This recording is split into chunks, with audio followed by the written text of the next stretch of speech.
Yes man, good morning. Kami nga pala ang Team Afric. Nasa linya kami ng trabaho ng electrical engineering at mahal namin ang trabaho namin. Sa araw na to guys ay gagawa tayo ng transformer platform. Opo, yung nakikita mong mga transformer dyan sa poste. Yung mga parang sardinas dyan, yung mga lata ng sardinas, parang ganun. Dyan namin ilalagay. Pero syempre bago tayo magsimula, ayusin muna natin yung dalawang poste natin dyan. Kasi nga medyo tabingi. Ayan o. Kasi ang hirap ilagay yung 12 feet na cross arm dyan, buddy. At syempre, ito sa gilid, tamang tambay lang muna tayo habang pinapanood yung mga operator natin. Sanay na rin pala yung mga taong gumawa ng platform guys. Yes, kung titignan mo, sa sobrang sanay nila, hindi na sila nag-uniform, mga pasaway talaga. Ay nako, aray ko. Shoutout nga pala muna dyan sa foreman namin guys. Napakasipag nyan. Tignan nyo naman oh. Sobrang sipag, nakalimutang magsapatos. Aray ko. Cross arm nga pala ang tawag dyan guys. Yan, yung nakalapat dyan.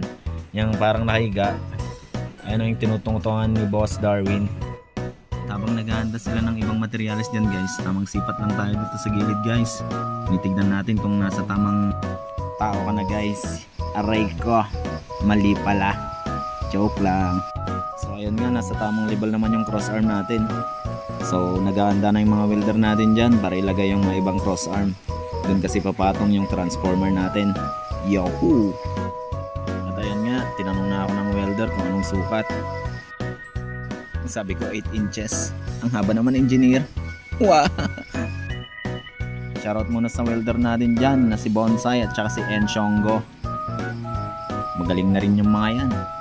Bata pa, magaling na. Magaling nang sumipat ng weld spot. So spots, weld. Unti-unti na nga nilang tinatas yung mga cross arm dyan guys. Ang sukat pala nyan 2x3x8 feet. Ang laki naman.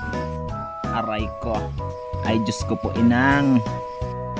Naalala ko hindi pa pala nakakapag-decide yung mga client natin dyan guys kung 75 kVA ba o 100 kVA yung ilalagay. Pero sa tingin ko sakto naman yung sukat dyan. Pwede naman kayong mag-adjust dyan kung sakali. Yun nga lang, grind ulit. Aray ko po, super grind na naman. Yung isang welder ko nga pala dyan laging absent. Oh my goodness, inuuna ang love life bago trabaho. Pag-ibig nga naman. Napakasarap, so sweet. At yung isa naman, yung nakapula, yan yung nakikita yung nakapula dyan. Single yan.